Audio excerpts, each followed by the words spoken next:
Olá pessoal, sejam bem-vindos de volta ao canal e hoje eu trouxe para vocês um caso nacional porque eu sei que vocês gostam bastante. Esse caso aconteceu aqui no Brasil, em São Paulo, na região de Santo André e ficou conhecido como o caso da família Gonçalves. Mas antes de continuar o vídeo, eu quero deixar um recado para todos que acompanham e gostam do meu trabalho. Se você quiser apoiar o canal de alguma outra forma para que eu continue trazendo novos conteúdos diários aqui para vocês, o YouTube tem uma nova opção, que é um valeu, que fica num coraçãozinho aqui embaixo do vídeo. E é uma forma de você apoiar o vídeo com uma quantia em dinheiro, já que nem todos os meus vídeos são monetizados pela plataforma por causa do conteúdo delicado.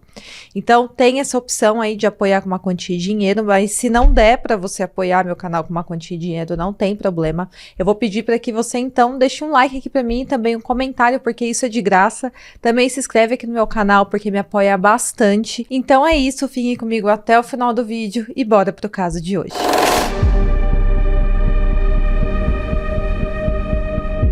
No dia 28 de janeiro de 2020, a polícia encontrou 3 corpos carbonizados dentro de um carro Jeep Compass em uma região de mata na Estrada do Montanhão, em São Bernardo do Campo, no ABC Paulista.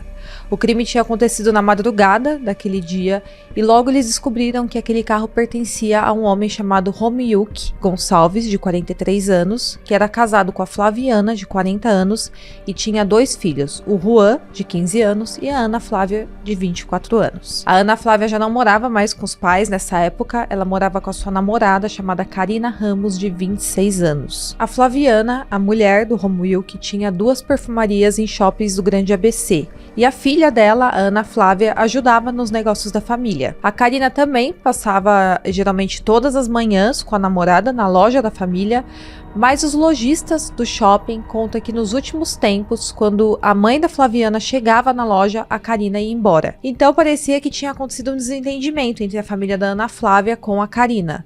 E para entender isso, a gente vai ter que voltar um pouco, para quando a Ana Flávia ainda tinha 15 anos de idade. Foi nessa idade que ela assumiu para sua família que gostava de meninas.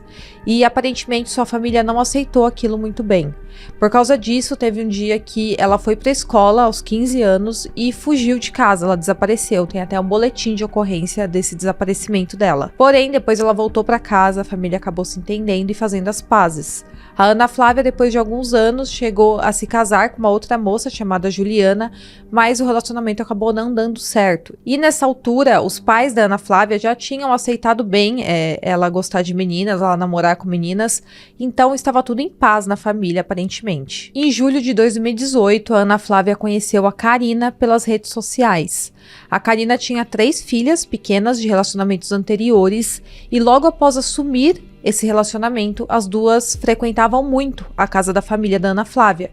Inclusive, a Karina levava as 3 crianças dela, as 3 filhas que ela tinha, às vezes para Flaviana ficar cuidando das meninas.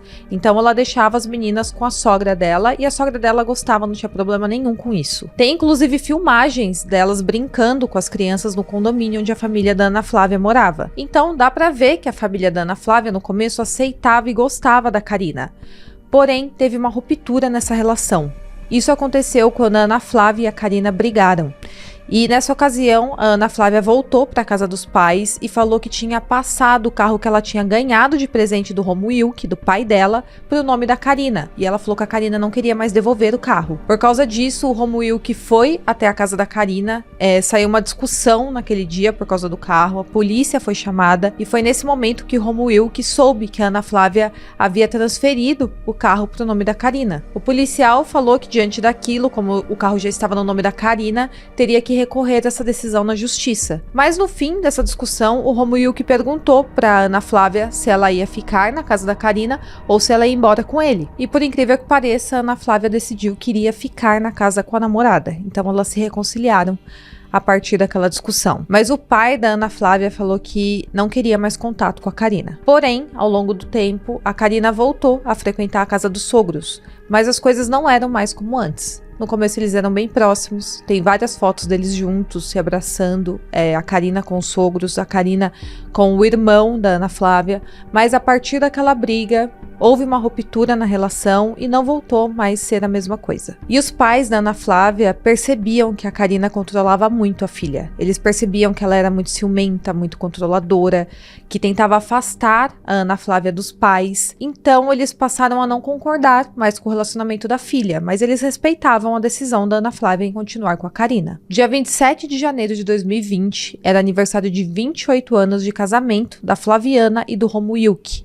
E na madrugada do dia 28, a polícia encontrou o carro do casal carbonizado com 3 corpos dentro. A polícia, pelo registro do carro, descobriu o endereço onde a família morava, que era em um condomínio no bairro Jardim Irene, em Santo André, em São Paulo. A polícia então foi até o condomínio para tentar colher mais informações sobre a noite anterior e ver de quem que eram aqueles corpos. A segurança da portaria relatou que durante aquela madrugada a polícia militar tinha ido até o local porque eles também tinham visto o carro abandonado, carbonizado, e através da placa também tinham conseguido o endereço, mas a segurança falou que a polícia tocou a campainha e ninguém atendeu, então aparentemente não tinha ninguém em casa. A segurança também falou para os policiais que a filha do casal e a namorada da filha tinham estado na casa na noite anterior. A polícia entrou em contato com a Ana Flávia e pediu para que ela comparecesse ao condomínio, porque eles falaram que o carro do pai dela havia sido encontrado carbonizado com 3 corpos dentro, e até agora a polícia não tinha conseguido entrar em contato com ninguém da família a não ser a Ana Flávia. Logo ela chegou ao local acompanhada da namorada dela, da Karina,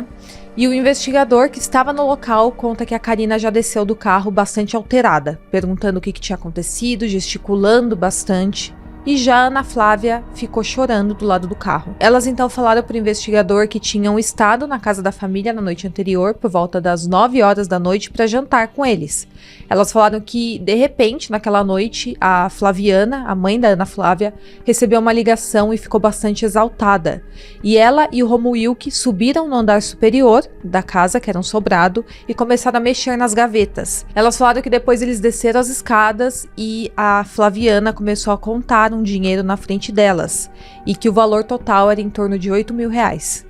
Elas falaram que questionaram o que estava acontecendo e os pais da Ana Flávia falaram que teriam que pagar um agiota. E aí, diante disso, desse relato, as duas foram encaminhadas para a delegacia. Nessa altura, a mãe da Flaviana, a dona Vera, já estava na delegacia e ela comentou com os investigadores que a filha usava um implante dentário e que o neto usava aparelho nos dentes. A polícia ainda não tinha conseguido fazer a identificação dos corpos que estavam naquele carro por causa do estado em que foram encontrados, completamente carbonizados. Então, talvez através dos registros dentários poderia ser feita essa identificação de quem eram aqueles 3 corpos, que nessa altura a polícia já desconfiava que era do Romuilk, do Juan e da Flaviana. Só que eles não tinham certeza, eles tinham que fazer a confirmação. A dona Vera, a mãe da Flaviana, acompanhou a polícia até a residência da família para eles buscarem esses registros dentários, e quando eles chegaram ao local, eles viram que não tinha sinais de arrombamento. A porta estava apenas trancada, então eles tiveram que chamar um chaveiro para abrir a porta da casa, e quando eles entraram, a casa, que era um sobrado, estava completamente revirada. Na cozinha eles encontraram uma panela com óleo dentro e alguns bifes dentro da panela, como se estivessem prestes a serem fritos. E também tinha um outro prato do lado, com outros bifes crus do lado, como se alguém estivesse preparando o jantar e tivesse sido interrompido.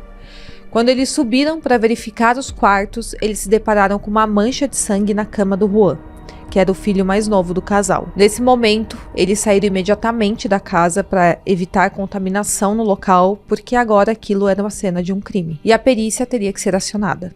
A perícia foi até o local, coletou evidências e digitais, e enquanto isso, na delegacia, a Karina estava sentada e a Ana Flávia estava deitada no colo dela, quase dormindo. Isso já foi algo que levantou suspeitas nos policiais, porque não é comum uma pessoa acabar de saber que o carro dos pais foi encontrado carbonizado com 3 corpos dentro e ficar quase dormindo na delegacia. O delegado pediu para que elas explicassem novamente o que tinha acontecido na noite anterior. E nesse momento o delegado conta que a Karina reclamou de ter que dar novamente a versão dela dos fatos, porque ela falou que já tinha falado com 3 policiais. Mas o delegado pediu para que ela explicasse com detalhes o que tinha acontecido na noite anterior, porque ele precisava apurar os fatos. A Karina, então, deu uma nova versão com mais detalhes. Ela falou que ela estava na casa dela na noite anterior, mas tinha ficado trancada para dentro. Ela falou que ligou para Ana Flávia e a Ana Flávia falou que estava na casa dos pais jogando videogame com o Juan, com o irmão mais novo dela, e que iria voltar para casa para buscar a Karina e também destrancar a porta. A Ana Flávia, então, saiu da casa dos pais por volta das 9 horas da noite e foi até a casa onde morava com a namorada. Ela falou que a Ana Flávia convenceu ela a acompanhar ela de volta até a casa dos pais para jantar lá. E chegando no condomínio, a Karina falou que ficou com receio de entrar na casa dos sogros, dos pais da Ana Flávia, porque eles já tinham tido aquele desentendimento anterior. Então ela falou que ficou uns 10 minutos fora da casa fumando um cigarro e pensando se entrava ou não. Ela então falou que resolveu que ela iria entrar sim, e quando ela entrou foi tudo normal. Nesse momento ela falou que estava na casa apenas ela, a Ana Flávia, o Juan, irmão mais novo da Ana Flávia, e o pai, que é o Romuilk. E ela falou que depois de uns 10 ou 15 minutos chegou a mãe da Ana Flávia. Ela falou que eles jantaram e depois de uns 10 minutos os sogros receberam aquela ligação, ficaram bem agitados, principalmente a Flaviana, e então eles subiram no andar superior, reviraram as coisas procurando por dinheiro, e a Karina falou que a sua sogra desceu com 8 mil reais em dinheiro, contando na frente delas. E ela falou que sua sogra comentou que tinha que pagar um agiota, e que tinha uma dívida de 200 mil reais com esse agiota. Ela falou que nesse momento eles se despediram, a Ana Flávia e a Karina foram para casa delas e a família, o Juan, o Romuilk e a Flaviana foram resolver a pendência com o tal agiota.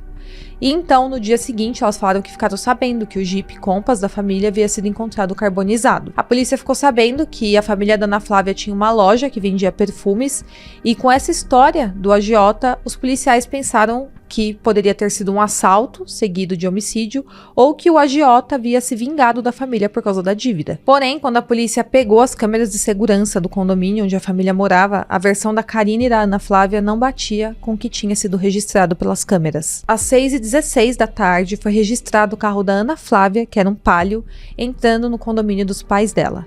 E nesse momento não tinha ninguém na casa.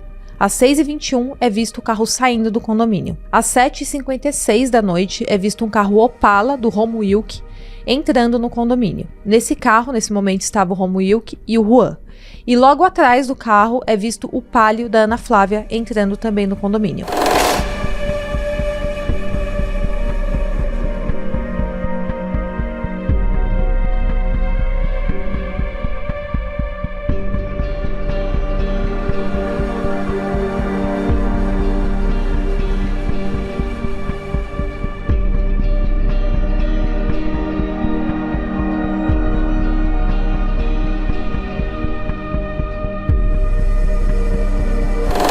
Minutos depois, às 8h09 da noite, é visto a Karina entrando a pé no condomínio.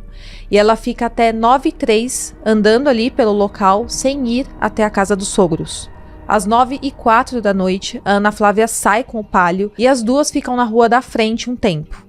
Às 10h01 da noite, as duas voltam juntas com o Palio para a casa da família. Mais tarde, às 10h36, a Flaviana chega no condomínio com o Jeep Compass. E às 1h14 da madrugada, é visto o Jeep Compass e o Palio da Ana Flávia saindo novamente do condomínio. E esse seria o momento onde a família teria supostamente ido pagar o agiota, e a Ana Flávia e a Karina teriam ido embora para casa delas. A polícia viu que a versão não estava batendo com o que havia sido registrado na câmera, e alguns vizinhos do condomínio também falaram para a polícia que naquele dia haviam visto a Ana Flávia e a Karina tomando cerveja com um terceiro indivíduo na porta da casa dos pais da Ana Flávia. E essa pessoa que fez essa denúncia para a polícia falou que aquele terceiro indivíduo era um rapaz alto e magro. Diante dessa contradição nos depoimentos, confrontada com as imagens de segurança, a polícia fez a prisão preventiva da Ana Flávia e da Karina, porque agora elas eram as principais suspeitas do crime. E nesse momento, elas já estavam com um advogado. O advogado orientou que elas não falassem nada, mas a Karina optou por falar. Ela queria dar um novo depoimento. Esse depoimento foi gravado e foi feito na presença desse advogado, e a Karina contou uma nova versão dos fatos. Dessa vez, ela falou que depois que a Ana Flávia foi buscar ela na casa onde elas moravam, a Ana Flávia, ao voltar para o condomínio dos pais, deixou ela na padaria para comprar um cigarro e usar o banheiro antes dela entrar no condomínio. Então, a Ana Flávia entrou com o carro e ela ficou para fora. E ela fala que nesse momento ela ficou sentada em um ponto de ônibus que tinha ali perto fumando um cigarro. Ela falou que elas se falaram pelo celular e a Ana Flávia pediu para que ela entrasse na casa, porque o pai dela estava tranquilo e aceitar bem a situação, lembrando que tinha tido aquele desentendimento entre a Karina e o Romo Wilk. E aí a Karina conta para os policiais que fumou mais um cigarro e depois entrou no condomínio a pé. E pelo que eu vi nesse momento do depoimento dela, ela fala que entrou a pé no condomínio, mas depois ela volta e fala que continuou na padaria. E aí a Ana Flávia foi buscar ela de carro. E aí as duas voltaram juntas de carro pro condomínio. E esse segundo depoimento que ela deu batia mais com as câmeras de segurança, porque nessa altura ela já havia sido avisada pelo seu advogado que os policiais tinham tido acesso às câmeras. Então, rapidamente, ela conseguiu montar uma nova história que fazia mais sentido de acordo com o que havia sido gravado. Então, só por aí, só de você ver esse depoimento, você vê que a Karina é uma pessoa bem fria e calculista. E ela é inteligente, ela é esperta, ela conseguiu montar uma nova história rapidamente para contar para a polícia. Ela então falou que entrou na casa dos sogros e era por volta das 10 da noite e sua sogra ainda não havia chegado do trabalho. E seu sogro estava preparando o jantar. Ela falou que iria jantar lá e que depois de algum tempo, ela falou que sua sogra entrou já acompanhada de um rapaz atrás dela. E o delegado fingiu que estava caindo nessa conversa e perguntou por que ela não havia contado isso antes. E aí ela falou que não quis contar por medo de represálias do crime organizado. Então ela quis dizer que a sua sogra, no momento que foi entrar na casa, já estava rendida por um homem e que esse homem fazia parte do crime organizado. Eles perguntaram se ela conhecia esse rapaz e ela falou que sim, que era o primo dela e que o nome dele era Juliano. Ela falou que esse primo dela tinha envolvimento já com o crime e que ela não imaginava que ele estava monitorando a família para fazer um assalto. Mas ela falou também que ele sabia que a família da Ana Flávia tinha bastante dinheiro. E ela falou também que em setembro de 2019, no ano anterior, elas tinham dado um tempo naquele mês, tinham brigado, e que esse primo dela, o Juliano, havia falado para eles fazerem um assalto na casa da Ana Flávia, porque ele precisava de um dinheiro e sabia que na casa tinha dinheiro. E ela fala que levou um susto quando viu o Juliano naquela noite na casa dos sogros rendendo a Flaviana. A polícia imediatamente foi atrás desse Juliano e o encontrou. E aí ele foi levado para prestar um depoimento na delegacia. Lá ele revelou que, na verdade, a Karina tinha ido atrás dele pouco antes dos fatos, falando que tinha um assalto para fazer. E perguntou se ele queria participar desse assalto, porque ela sabia que ele estava sem dinheiro. Ele falou que a Karina garantiu que não ia ter ninguém na casa durante o assalto, mas que tinha um cofre ali, que apenas a mãe da Ana Flávia tinha a senha. Durante essa reunião para o assalto, para combinar o assalto, o Juliano contou que estava ele, a Karina, a Ana Flávia e outros 2 indivíduos, chamados Guilherme e Marcos. A polícia foi atrás primeiro desse Guilherme e, ao ir até a casa dele, a mãe dele avisou que ele estava ficando na casa da namorada, mas que levaria a polícia até lá. Eles foram até a casa da namorada dele e, ao entrar na casa, os policiais já viram de cara que tinha uma televisão na sala com os fios soltos, como se tivesse acabado de chegar aquela televisão ali. E eles perceberam que provavelmente era a televisão da família da Ana Flávia, porque quando eles entraram na casa da família da Ana Flávia, eles viram que estava faltando a televisão na sala. Eles encontraram também perfume, videogame, coleção de miniaturas de carrinhos, entre outras coisas que eles haviam roubado da casa da família da Ana Flávia. A polícia então perguntou se ele tinha arma e ele falou que sim, e aí ele mostrou a arma para a polícia e nesse momento ele foi preso em flagrante. O Guilherme contou então a mesma versão dos fatos que o Juliano e além disso ele falou que a Ana Flávia em momento nenhum contou que aquele assalto ia ser na casa da família dela. A polícia teve acesso à câmera de segurança de um posto de gasolina perto da casa da família e foi visto o terceiro indivíduo, identificado como Marcos ou Michael, reconhecido pelos outros acusados, comprando gasolina na noite dos fatos. A polícia então chegou até esse tal de Marcos ou Michael, mas quando a polícia trouxe esse cara até a delegacia, o delegado percebeu que não era a mesma pessoa que estava comprando gasolina no posto, filmado pela câmera de segurança. O Juliano foi quem apontou esse tal Marcos ou Michael como participante do crime, e quando o delegado viu que não era a mesma pessoa que estava comprando gasolina e que eles tinham trazido na delegacia, o Juliano foi questionado pelo delegado. E o Juliano falou que realmente tinha feito uma delação falsa, porque ele não queria delatar o outro envolvido. Então, naquele momento, o Juliano apenas falou que não ia contar para a polícia quem era o quinto envolvido no crime, mas que não era realmente aquele Marcos que eles tinham trazido na delegacia. Mas a polícia conseguiu a identidade do quinto envolvido, que era o Jonathan Ramos.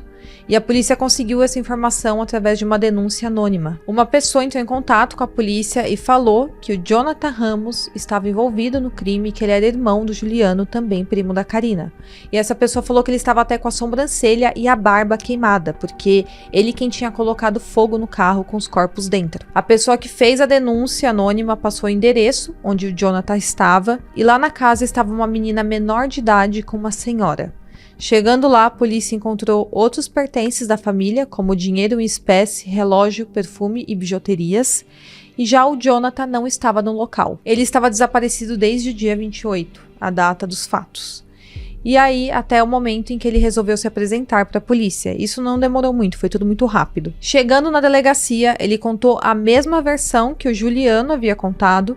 Ele falou que a Karina tinha prometido que tinha 85 mil reais na casa para eles e que daria a eles 5 mil reais para ele colocar fogo no carro após o assalto. Os 5 envolvidos no crime foram presos preventivamente e a Ana Flávia e a Karina quiseram prestar um novo depoimento. Então, era a terceira versão dos fatos. Elas falaram que tinham sim combinado o roubo, dessa vez elas assumiram, mas que os 3 foram quem quiseram tirar a vida da família da Ana Flávia.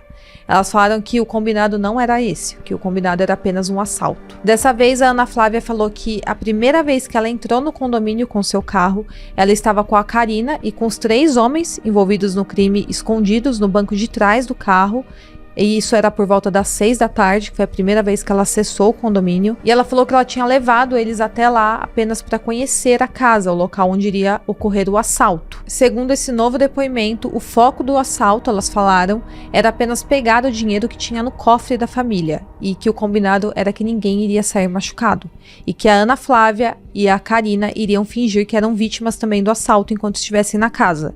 Então os 3 homens iriam invadir a casa, render todo mundo, inclusive a Karina e a Ana Flávia, pegar o dinheiro do cofre e ir embora. Mas essa história não faz o menor sentido, porque se elas realmente quisessem apenas pegar o dinheiro da família, aquela primeira vez que elas entraram no condomínio era o momento ideal, porque a casa estava vazia, o cofre era solto, ele não ficava preso na parede, ele não era chumbado na parede, então era só pegar o cofre e levar embora. E como a casa estava vazia, eles poderiam pegar mais tudo que eles quisessem, colocar no carro e ir embora. Não fazia sentido eles quererem render toda a família para então fazer o assalto. A polícia, percebendo que todos os envolvidos estavam mentindo de alguma forma, começou a pesquisar os registros da Karina e da Ana Flávia.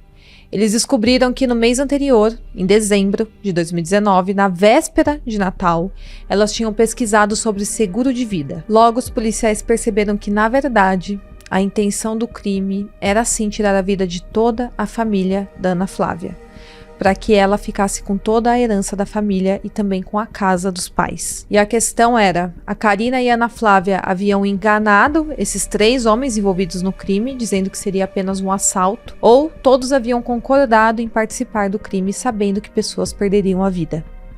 A polícia chegou à conclusão que provavelmente as duas, a Ana Flávia e a Karina, inventaram a história do dinheiro na casa para convencer aqueles 3 homens a participarem do crime. E a polícia concluiu que a mentora de tudo tinha sido a Karina e que o objetivo maior era tirar a vida da família para que as duas ficassem com a herança. O Jonathan, em determinado momento, falou para o delegado que estava arrependido pelo que tinha feito e que queria contar toda a verdade. Ele falou que ele tinha mentido e que dessa vez ele ia falar a verdade. Ele então finalmente contou que de fato eles tinham combinado. Ele falou que na verdade eles tinham sim planejado o assalto seguido do homicídio de toda a família da Ana Flávia e que a própria Ana Flávia tinha falado que ia fazer isso para ficar com a herança da família. Ele também falou que as duas falaram que elas que queriam tirar a vida da família e que os 3 iriam apenas roubar a casa. Então, ele conta que, na verdade, eles entraram no condomínio escondido no pálio da Ana Flávia, mas que em determinado momento eles quiseram usar o banheiro. E por isso que o pálio entra e sai tantas vezes do condomínio na filmagem que foi gravada. Ele contou que eles então entraram na casa, mobilizaram a família. E eu acredito que a Ana Flávia e a Karina nem fingiram que estavam sendo rendidas, porque como elas já planejavam tirar a vida de toda a família, provavelmente elas já entraram como executoras do crime mesmo. E o Jonathan contou que em determinado momento a Ana Flávia ficou um pouco angustiada com a situação e não quis ver a família amarrada no andar de cima da casa. E então a Karina foi quem subiu e tirou a vida de todos eles. E a Ana Flávia ficou no andar de baixo. E a Karina fez isso a sangue frio com a ajuda dos 3 envolvidos. E o Jonathan falou que enquanto eles planejavam o crime, as duas haviam mencionado que o Romuilk tinha um seguro de vida de R$200 mil. E a Ana Flávia também falou que se colocasse fogo no Jeep Compass da família, até o seguro do carro ficaria para ela. E ele contou que a primeira a ter a vida tirada foi a Flaviana. Todos estavam amarrados no andar de cima da casa, o Juan, a Flaviana e o Romuilk. E a Karina colocou um pano com água sanitária no nariz da sogra dela, colocou um saco na cabeça e passou um fio de carregador de celular no pescoço dela. E ele conta que em todo momento a Karina ficou em cima da Flaviana, puxando o carregador até a Flaviana ter a vida tirada. Depois, o mesmo aconteceu com o Juan.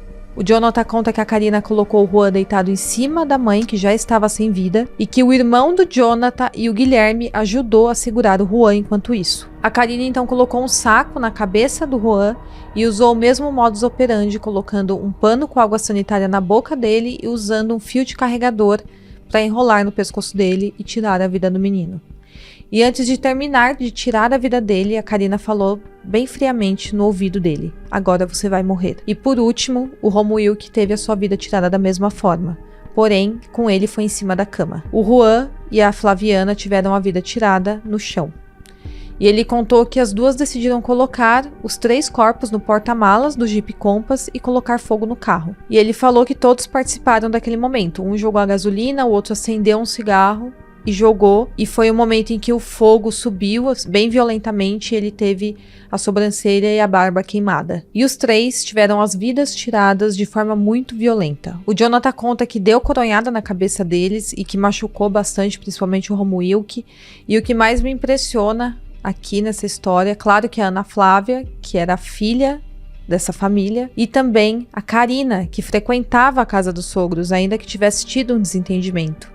Ela quis tirar a vida deles com as próprias mãos dela, de forma extremamente fria. Ela fez questão de falar no ouvido do Juan que ele iria ter a vida tirada. E dá pra ver que a Karina tinha raiva dessa família, tinha muita raiva. Ela fez questão de fazer isso com as próprias mãos, dentro da casa do casal e ainda no dia do aniversário de casamento deles. Pesquisando mais sobre a vida dos criminosos, a polícia descobriu que no Réveillon, eles tinham estado todos juntos, com exceção do Juliano, em um motel na Praia Grande. O Guilherme e o Juliano afirmaram também que várias vezes eles foram em clubes de swing com a Ana Flávia e com a Karina, e que eles já tinham se relacionado sexualmente entre eles. Então, eles eram muito próximos. E a Karina, quando falou com a polícia, ela tentou dizer que tinha sido também uma vítima da situação. Ela falou que ela não esperava que a família teria a vida tirada, que o combinado era apenas o assalto. Mas ficou tudo muito claro para a polícia que era tudo mentira e que eles tinham uma relação muito próxima, em que em momento nenhum ela foi vítima da situação, e sim a mandante. Após todos os fatos apurados, os 5 foram indiciados por homicídio triplamente qualificado, ocultação de cadáver, roubo e associação criminosa. A dona Vera, vó do Juan e mãe da Flaviana, conta que no dia do velório da família, um amigo do neto dela contou que o Juan tinha sido obrigado a terminar um namoro que ele tinha de mais de 1 ano por ameaças da Karina. A Karina havia falado que iria matar a dona Vera se ele não terminasse o relacionamento e que também ia dar um jeito na namorada dele. E como eu falei no começo do vídeo, o crime aconteceu na noite em que o casal iria completar 28 anos de casamento, e elas planejaram o crime para aquela data exatamente por ter certeza que toda a família, inclusive o Juan, estaria na casa para jantarem juntos, porque era uma comemoração, uma data especial para eles. Então, a Ana Flávia quis garantir que o irmão mais novo dela, que era muito apegado nela, estivesse na casa para que também tivesse a vida tirada, para que ele não ficasse com a herança, para que ela não tivesse que dividir a herança com ele. O advogado Leonardo José Gomes, que defende a Ana Flávia e também o Guilherme, disse que, na verdade, a Ana Flávia sofreu gaslighting por parte da Karina. que é um tipo de violência psicológica. Segundo esse advogado, a Ana Flávia é uma vítima da Karina, que manipulava ela psicologicamente e que tinha a forçado participar do crime. Porém, com o relato do Jonathan, que eu acho que foi o único que falou a verdade para a polícia 100%, por dizer que estava arrependido da situação, ele quis contar a verdade para a polícia, dá para ver pelo relato dele que a Ana Flávia e a Karina foram as mentoras do crime, principalmente a Karina, e que a Ana Flávia aceitou tudo aquilo. E não só isso, ela participou ativamente do crime contra sua própria família. E não tem como não se lembrar, né, do caso da Suzane von Richthofen. Porque a Ana Flávia, pelo depoimento da família dela, também era uma filha que tinha tudo o que queria, financeiramente falando, e também ela tinha o carinho dos pais dela. Ela tinha ganhado um carro do pai dela, ela ajudava a cuidar das lojas da família e mesmo assim, aquilo não foi o suficiente para Ana Flávia. Ela tinha tudo o que ela queria. Os pais dela ajudavam ela financeiramente, davam presentes para ela, davam carinho, eram pais ativos na vida dela e mesmo assim, ela preferiu tirar a vida da sua família inteira apenas por ganância e provavelmente também por psicopatia, em conjunto com a sua parceira, com a Karina. Todos eles irão a júri popular no dia 12 de junho, no mês que vem. Isso após a justiça adiar o julgamento 5 vezes. Hoje elas estão em celas separadas e elas gritam juras de amor uma para outra na cadeia. Bom, pessoal, então esse é o caso de hoje, um caso muito, muito macabro, muito pesado. Mas eu espero que vocês tenham gostado do vídeo. Não se esqueça de curtir, de se inscrever no meu canal e até o próximo vídeo.